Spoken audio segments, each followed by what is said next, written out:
My name is Melanie Jimenez. I'm an illustration major, and my goal is to create more drawings and illustrations, and based on the story that I have in mind for my senior thesis and for future more. All right, and I am Allie. I'm a film major, and I want to have my own studio as well as my own School of the Arts to bring the humanity back to Hollywood since it has dissipated.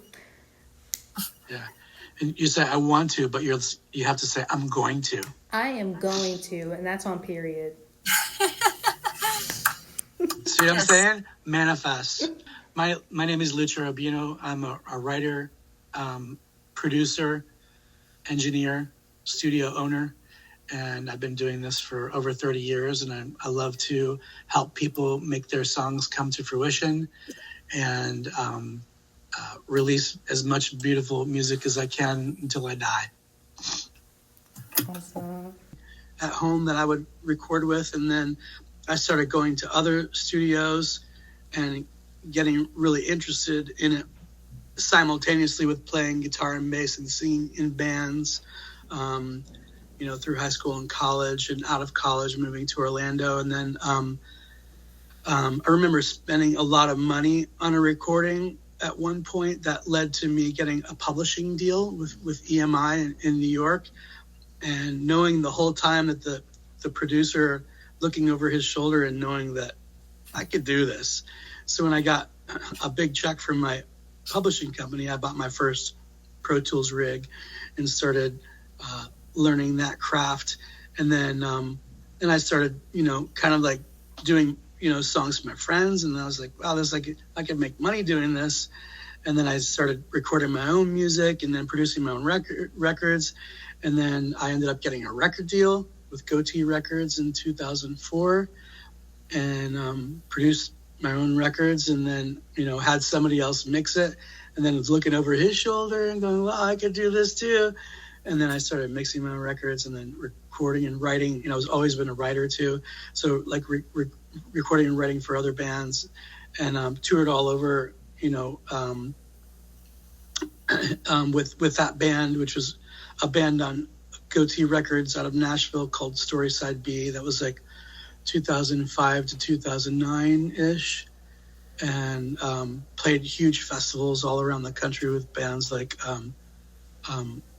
Switchfoot and Lifehouse, and it was kind of like it was a Christian rock band. And then I realized I wasn't a good enough Christian to be in a Christian rock band, so that imploded. And then I started a family in 2009 and didn't want to travel anymore, so I focused on the studio as my business, and that's when I really started to flourish. And so I've been doing it for a very long time, and now I have a beautiful studio here in St. Augustine. I have another studio in Nashville. I travel back and forth too, and I write and record. I've written and recorded and produced thousands of songs. We've got a huge credit list. I've also done music for film. There was a movie that was just released about our ex-president Ronald Reagan. It was his story, sort of thing, and I got a song on that. I love scoring to film, and because as you were talking about, Melanie, when there's footage or film, it can be well shot and well acted or illustrated and beautiful, but music can draw out or even convey the emotion. Right. So and it can take you wherever the music wants to take you, and I think that's so powerful, and I love marrying those two art forms together. Awesome. Yeah. So I'm gonna. What kind of music are you guys into? Melody, you want to go first? I guess right now I'm more into the 80s, 70s rock. Cool. Classic rock. But I love that. I'm also, I don't know, I'm all over the place. I like listening to classical music. I like listening to metal music. And then I like listening to hyper pop or, I don't know, just, pop music stuff. So I'm like all over. Sure, whatever mood you're in, yeah. Yeah. Do you play an instrument? I don't play, but I do have a piano, and sometimes like I'll look up on YouTube, like I'll look up songs like that is playable on piano, and I'll just try to mimic some stuff here and there. So you don't play an instrument, but you play an instrument. Got it. Yeah. Got it. And how about you? I'm Ali? also a little all over the place with music. I mean, particularly, I guess I gravitate more towards pop and classical. Like when you guys say pop, like what? Let's name some artists. I guess. I mean, pop can mean anything from Michael Jackson to like Doja Cat. So like, you know. Yeah, Michael Jackson, Katy Perry, or Lady Gaga to. Well, no, I guess that's more soul music then. What's that? I'm thinking like. I can't think of the name of the artist. I always know the tune, but Sing it.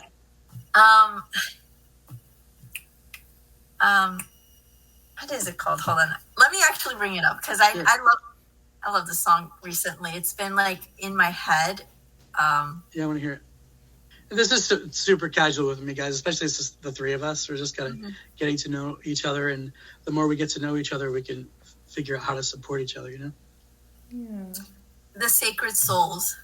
Oh, that's the name of the band? That's so the song is Will I See You Again. Oh, I feel like I've heard that before. Would you like me to play it? Sure, or send me a link or something, sure. I think I can send you a link.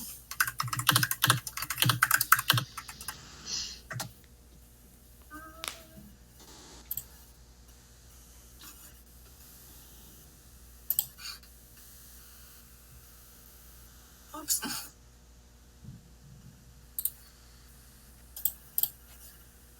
Okay. Let's see.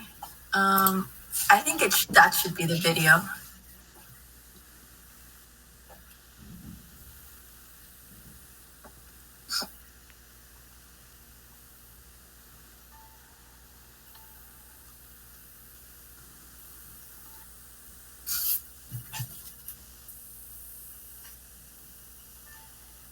Ooh. That's good. Yeah, I recently just found the song and I was like, wow, this is really good. I love that song. So I've been listening to it on my trips to school in the mornings. Cool. That's cool. That's funny that I'm producing an artist right now that was on The Voice. That that song reminds you of that kind of thing. It's got that riff in there. Yeah. And his music is a lot like that, except it's a little bit, instead of sounding so vintagey like that, it's a little bit more like if there was like a modern Hendrix, like almost like jam band Rocky sort of thing. Yeah. I'll send that to you when it's done. Oh, nice. Yeah. That's what I've been listening to. But that's cool. Yeah. How old are you guys? I'm 21, about to turn 22 in a month, actually. When's your birthday? April 6th, so in 2 days. Aries. I'm right behind you, March 20th.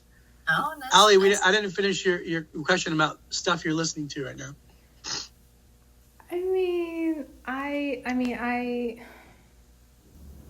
I'm all over the place. I can't really. What was the last thing you've been into? Well, I've had Lady Gaga's Abracadabra on repeat. I've also had, I don't know his name. I think it's Dominic Fink or something like that. But his song "Mama's Boy," okay. I really like. It's kind of funky. All right. And then Isaac Dunbar. I've been trying to get into him, but. When I say classical, I mean Beethoven's like Moonlight Sonata, and also like movie and TV scores. Like I love that stuff. Oh my goodness, I love listening to movie and TV scores. Yeah, me too. And do you play any music at all? I did play cello for. I love the cello. I think I the play cello a cello little bit is too. awesome. Totally better than the violin, which is Oh overrated yeah. in my opinion. Well, cello is the closest range and register to the human voice, so like it really resonates with me. It's can be such a moody. Yeah. I mean, it can be powerful and it can be sexy at the same time. Yeah. Unlike Totally. the violin, which is just annoying. But anyway, I digress. If it's played right, it can be pretty amazing too. Let's go. So, questions? Okay, so I think I'm just gonna ask maybe 2 or 3, and then Sure. I'll open it up to you, Melanie, to ask your questions. So my first question is, what is a reality check you would give to aspiring artist? Sorry, I'm gonna close the door very quickly.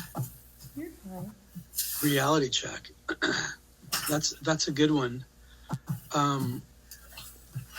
Well, an aspiring artist. God, it makes me want to say a lot of things. You're your own worst enemy. No one's gonna do it for you. You have to be disciplined and keep on creating art. Do it because you love to.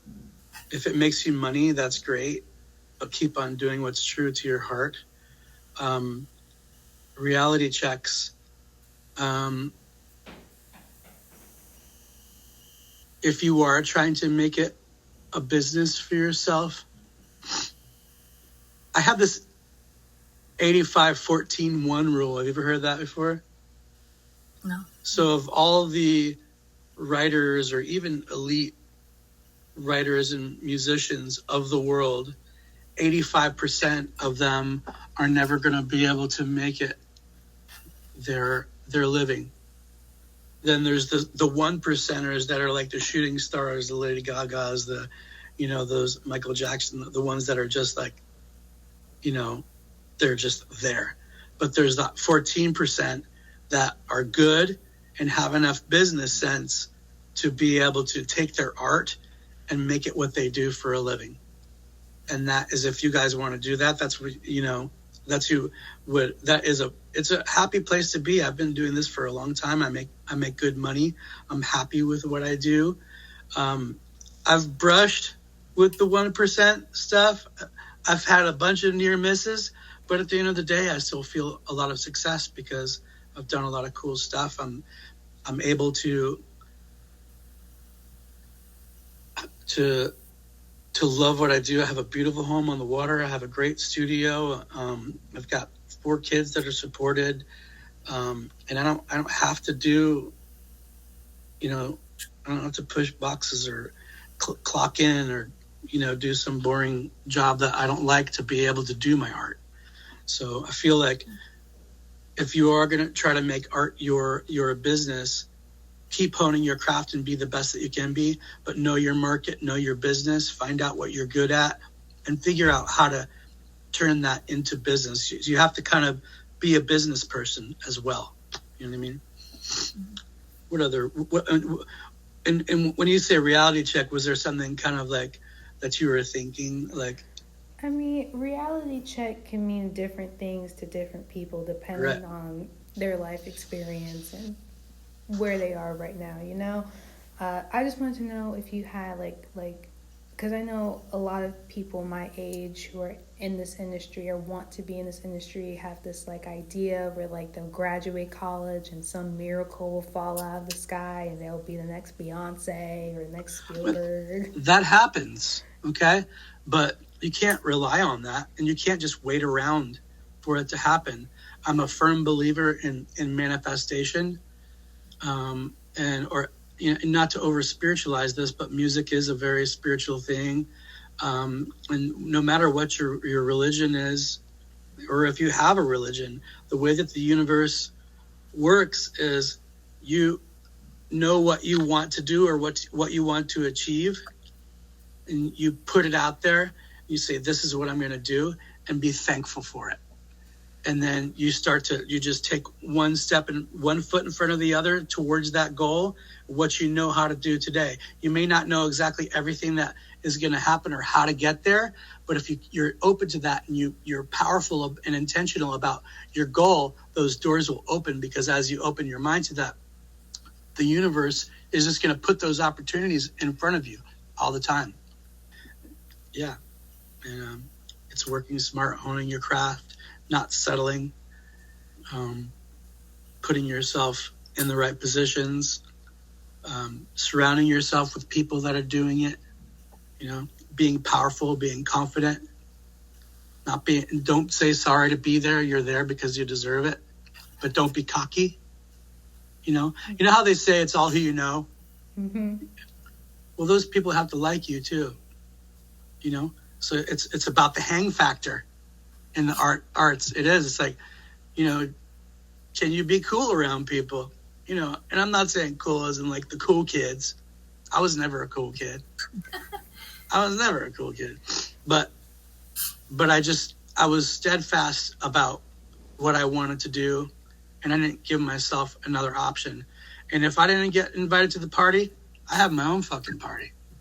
You know what I mean? I'm serious. Have your own party, and you'll be magnetic at that point, and you'll attract the people that are gonna, sow into your life and either help you or you get to help them.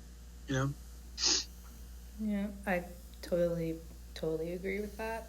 Yeah. So I'll ask one more question, and I'll open it to you, Melanie, because I'm sure you have questions. Does this bother you guys at all? Do I do this? No. Fine. Do you, boo? Like, free country. So my last question is, what was your biggest success, and how did it impact you? Like, personally or career-wise? That's a hard one, because I've had a lot of successes, and sometimes those success will get you to the next one, but it's always in this industry, it's like you're only as good as your next thing. As a self-employed musician, the hustle constantly, and not hustle in the ways that you're trying to take advantage of people, but you're constantly selling. Sales is a huge thing. Like, so learning sales, how to read the room, how to sell yourself, when to tout yourself, when to brag, and when to shut up, when to name drop, and when it feels like, oh, this person's just name dropping. You know what I mean? But I mean, so some of my biggest successes, I got a record deal with that band, Storyside B. That was huge. I got to play. Ever heard of the band Paramore? I played bass for them. I've got like a lot of accolades. I worked with the singer of Linkin Park on a posthumous project. But all those things, it's just like, those things don't pay me now, and I got to keep the lights on. You know what I mean? So it's like sometimes those things will help you to sell yourself to the next client, sort of thing. But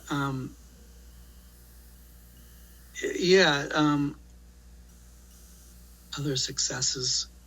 Some of my failures have been my biggest teachers. Mm-hmm. I remember one time, because I started out as a bass player. That was my thing, playing in bands. And I remember recording a bass line for a record of a band that I was playing with. And they sent my bass line to the producer and the guy that was mixing, and they told me it was the worst thing that they ever heard. I was like, oh. And I thought of myself, I was probably cocky back then too. I was your age, I was like, ugh, that was like such a punch to the gut. But instead of like crying about it, I was like, okay, what can I learn from this? And be better for the next time. Yeah, I get that. I think also you learn more from your failures than you do from successes anyway. I think that's just how life works. Sure. So Yeah. So sometimes the bottom is the only place is to go up and learn from the mistakes you've made and take responsibility for them. You know, yeah. and always trying to keep better, always be teachable. You know, so into other people when you can, but have boundaries and know when people are just taking. You know. Yeah. I feel like that happens a lot in this industry as well, like people taking advantage of other people, especially new artists, I feel like, or people that want to pursue this. In what way? Have you heard stories like that? I have, it's mainly like new artists get locked into these contracts and agreements that they don't read fully, and that goes for music and acting, especially acting. Oh my goodness. And That happened to me with my publishing deal. I got the publishing deal that I got was it was a $200,000 deal. They gave me 75 upfront, and then the next two levels was 50 and 75. Was supposed to be 50 when I signed a record deal, and then when the record deal was released, I'd get the other 75. But when I signed a record deal years later, even though it was a company of a subsidiary of that company, the stipulations in that company said they had to have a gold record within the last 12 months, and it had been 14 months. So now they're still taking my royalties from my publishing, and I was like stuck in the deal for 12 years after that. And that sucked. It almost like, why am I writing? It almost took the joy out of it, you know. But sometimes, you know, you take these risks because it's, you know, exciting and it puts you in the right places, but you learn from those things too. right. So Melanie, do you have any questions? I do. Maybe a little bit more on the aspect of like original scoring and stuff like that for movies or animations. Yeah. I guess my question is, when someone goes to you or to anyone wanting to create this mood with the scene and the music itself, what is a good like middle ground? What words should be communicated so that there's a good like understanding of what is there to be achieved? Like, what do you want to achieve from that scene? Right. Music and then through animation as well, but that's more of like animation side, but really more on the music aspect. What are some key words to be said there? Yeah, I mean, I feel like everybody's kind of got their own lingo, but feelings and emotions, finding somebody that you vibe with.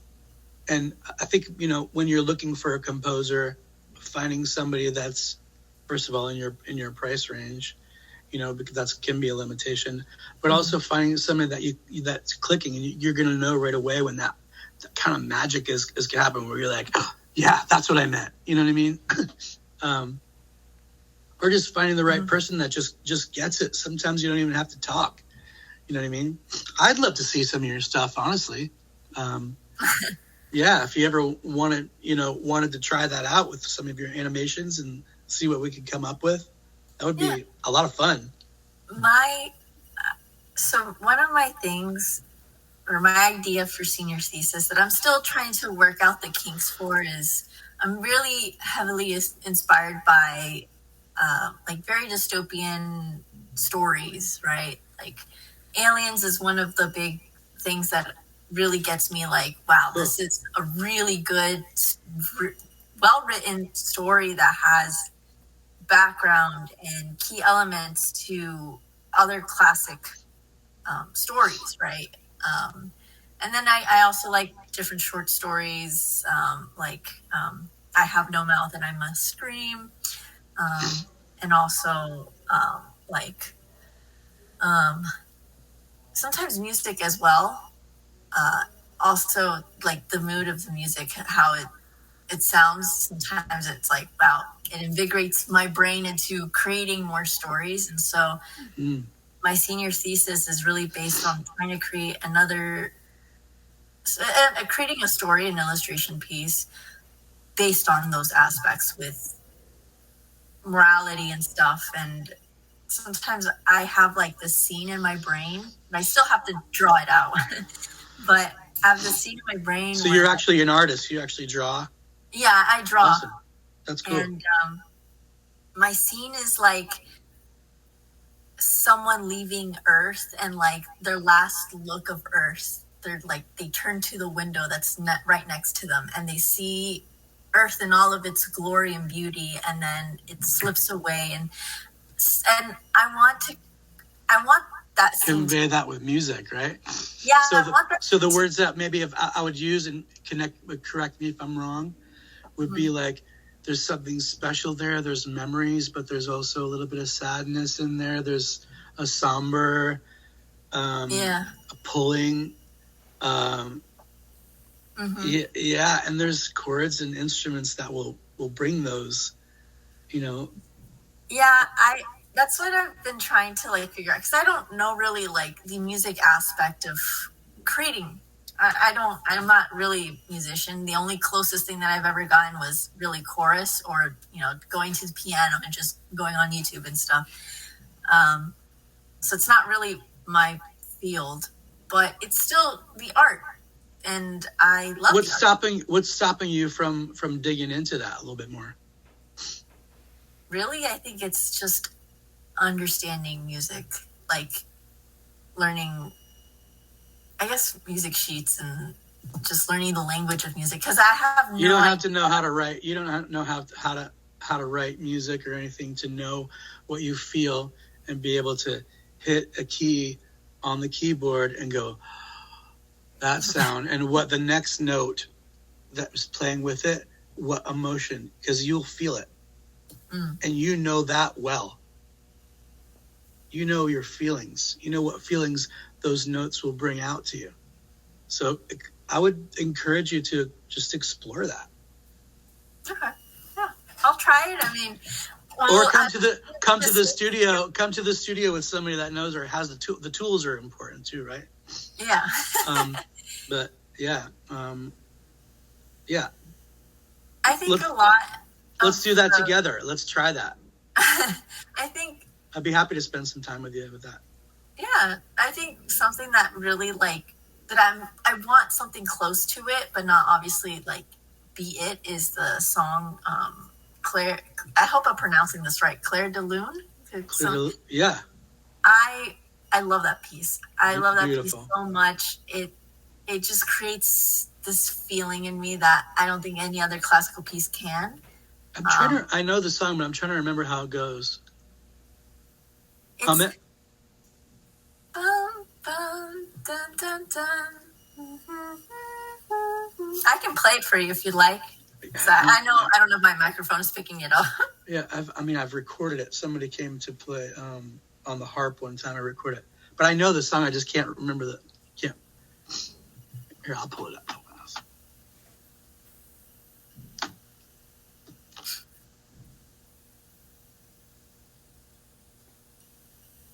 Here it is, Debussy. Oh, yeah. And like in my brain, what I imagine is like, I'm just going to set up the scene. Like they're being chased out into space. Earth is not safe anymore. They have to escape. And the only way to escape is in space. Space is freedom, but it's chaos in its total form. And that's their next home, because Earth is not an option anymore. And as they're leaving, I'm thinking like in the laws of physics, that like once they leave, like the next place that they'll show up, who knows the time to get to that place. 100 years have passed on Earth, so it won't be like what they knew. And so they take one last look to Earth, and there's a moment where it's just a close shot of the eye, or like just the face, the emotion, and then back to Earth, and then they're gone. And I think a lot about the image of the pale blue dot, just that one singular blue dot of Earth in the vastness of space. And I just think about all this in my brain, and I really want to put something to. I want to make it into reality, but I have stuff to do, but Sure. that scene plays in my brain over and over. And sometimes I want, like, what music would go so well? Would it be silence, or would it be something that, makes the viewer feel for the character? Which I think that's the answer. I don't know what. I don't know how to put it into reality. That's the thing about art. There's a million ways to paint it. You know what I mean? So it's like, when you find somebody to collaborate with that, it's like, what do you come up with at that moment? And you'll know when it happens. That's the beauty of it. It's like, what do we want to do? Yeah. Well, that's very exciting. That's a cool project. Yeah, I want to make it in like a series, that's going to be my senior thesis. I just still have to work out the kinks of it. But so is that what you want to do for a living? That would be, I don't know if I want to say it my magnum opus. I want it to be a staple in my life that I would like to work on for over the course of my life, creating this story and this world, right? World building. Of course, I would like to touch other stuff. I like writing and reading comics. I like creating illustration piece, like concept art. Uh-huh. But I think... What are you best at? I think concept art right now. And when you say concept art, what does that mean? Like, there's different forms of concept art. There's character concept art. Then there's like clothing concept art. There's weaponry or machine or like the mechanical aspect of concept art. And then there's just the... Almost like engineering. Yeah. And then there's like the world itself concept art. Like, imagine a video game that you're trying to create. What does the world look like? What does the level look like? Sure. And I like that aspect of creating the actual world itself. I'm not that really good in drawing humans yet, or right. Just characters, but I like creating that world. I think I'm better in that aspect than any other ones. So what I'm hearing from you is that you have a lot of different strengths and things that you like to dabble in. Mm-hmm. But what is going to be the one that's going to set you apart, and what's going to be the one that you're going to turn into a career? I don't know. I'm still trying to figure that out. There's this like saying in Spanish that I think about a lot.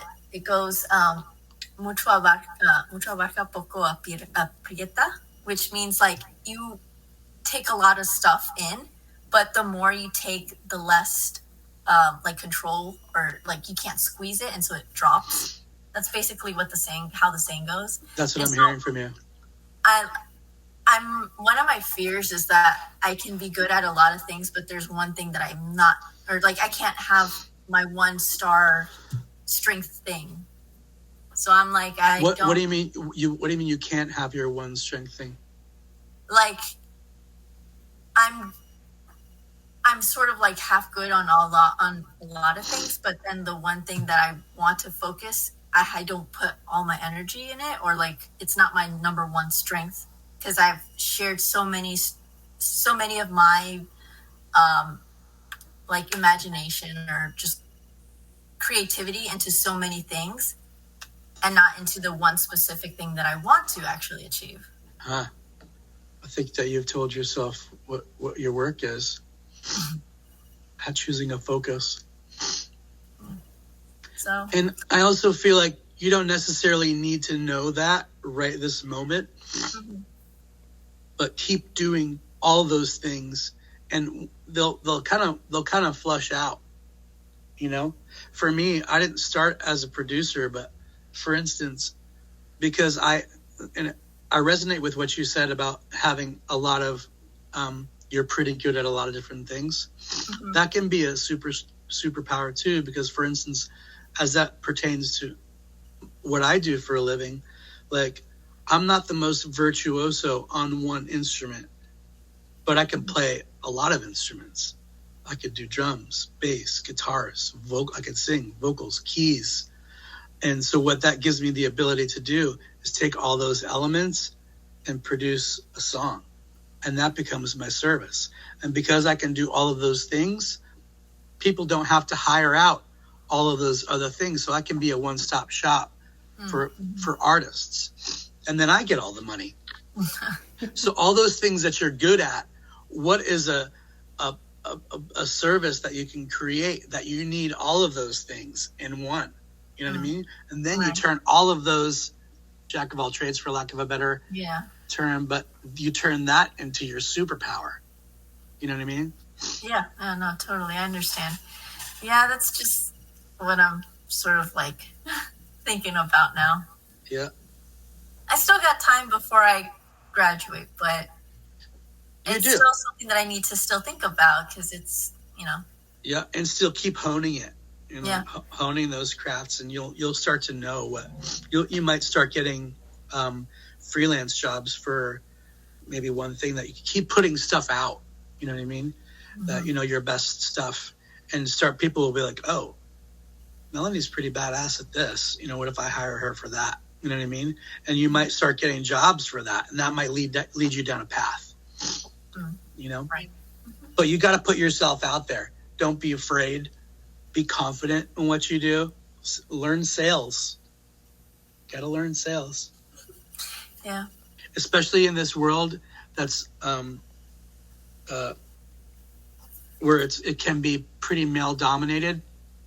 It's harder for women, and I feel like there's a very real thing to women getting paid less, and I think that's a real thing. But I also think it's because many times women don't advocate for themselves as much as men do, because there's this bullhorns thing where a guy sometimes will have a little bit more, no, I'm worth this. You know what I mean? Mm-hmm.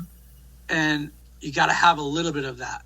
But also as a woman, you have this super soft superpower where you can connect on an emotional level to where some other people can't. You know what I mean? So you got to find those things and be willing to put yourself into uncomfortable positions and advocate for yourself.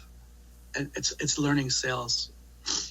I can't tell you enough how turning your art in your creative mind into a living, if that's what you want to do, unless you're just going to be a hobbyist, which I think that both of you, from what I've heard you say, you have business aspirations. You're going to have to put yourself out there and be badass. You have to get into your alpha self and push. And there's going to be a lot of adversity. There's going to be a lot of things that are going to make you want to quit. When it gets hard, you're going to want to say, oh, well, I tried. Well, you got to fucking try again. Because if you failed at one thing, it's just because you haven't found the right one yet. I can't express that enough to you guys. You got to go and be strong if that's what you want. And it's okay if you don't. But that's how it's going to happen for you guys. It's going to be, I didn't create all of this in my first year out of college. It takes a long time. I mean, I consider myself almost like a doctor status. What I do. Do I have a doctorate? No, but I did. I went and I learned, and I was teachable, and I made mistakes, and I kept on pushing, and I manifested that shit. You know what I mean? And you just got to go and be a badass, and especially when the days are hard, you just get up, put one foot in front of the other, say, what can I do today to reach my goal? Yeah, I totally agree with everything that was just said. And Melanie, I think, I know we don't meet in person, but just from this short time meeting you, oh my goodness, girlfriend, you were so talented. And I know in film, oh my goodness, I cannot storyboard to save my life. So I know that you, me, senior thesis, I'll be calling you. Well, there you go, and that's another thing. When you do have a weakness that you know that's something there's a skill that you need that is going to get you to the next level. Sometimes you just surround yourself with the people that do have those skill sets, and you form a team. Right. The most powerful people know their weaknesses, and they fill those slots with other people that are good. Right. Go be inspiring. Right. And it's very like Ali, your vibe to me seems like super soft and super sweet. But like when I'm hiring someone, I'm gonna know that like this is what I do and I do it really well, and I want to do it for you, and I want to show my shit to you. You know what I mean? Mm-hmm. So like you almost have to embody that, like, because I'm like, oh, I don't know if this girl's any good, but she's got. I'm intrigued. I mean, I had to tell somebody off a few times. I'm not going. I'm not saying in a negative way. I'm not even saying that, but that's important to be able to draw those boundaries for sure. But I'm saying when to show up and to be like, not just like, please, can I have a chance? Like, no, you need me, Mm-hmm. Yeah. and this is why. You know what I'm saying? Yeah. So we are just about out of time, and I wanted to thank you so much, Thank you guys. Lucio, for being here. Thank you. Yeah. Melanie, thank you for being here. Thank you for allowing me to join. Absolutely. This was on. I've learned so much. This was honestly really insightful for me, and I hope it was for you too, Melanie. Yeah, definitely. It gives me more ideas to create that one simple scene at least, but it's growing at least. Yeah. And sometimes, just chip away at it. Sometimes it's going to be like, that's not happening today, but try. But the next day you might be inspired. Yeah. I want to offer this to you guys. Like, this doesn't have to be the only time we get to talk. I'm a cheerleader. I think that you're both very nice, and I would like to help encourage you in any way that I can. Like, if you, I don't know, you get my number or my email or my Instagram or whatever. I can send it out in it. Yeah. If there's anything that I can do to help, if you ever want to come to the studio and see what I do or show me what you do. I'm also like a hub for things like, for instance, for illustration. I have people all the time that want cool ideas for like a band video, a song, like a lyric video or something, and that might be a side hustle for you or something that you really enjoy. Like, you might have a song that you can illustrate too and maybe make a quick $1,500. You know what I mean? Mm-hmm. So I'm always happy to connect people or connect you guys with other people. I actually know a lot of film people too. And it's just like using your network to get yourself to that next place. It's a journey. You know what I mean? So use me up. I'm here. I'm here to encourage and be a cheerleader. Thank you so much. Thank you. And if you guys put your stuff on Instagram, like, show me what you've got. I would love to help. Yeah. Okay. So, thank you. Thank you guys. Again. Thank you. Go be great. We will. Thank you. Okay. Thank you. Take care, you guys. Bye. Bye.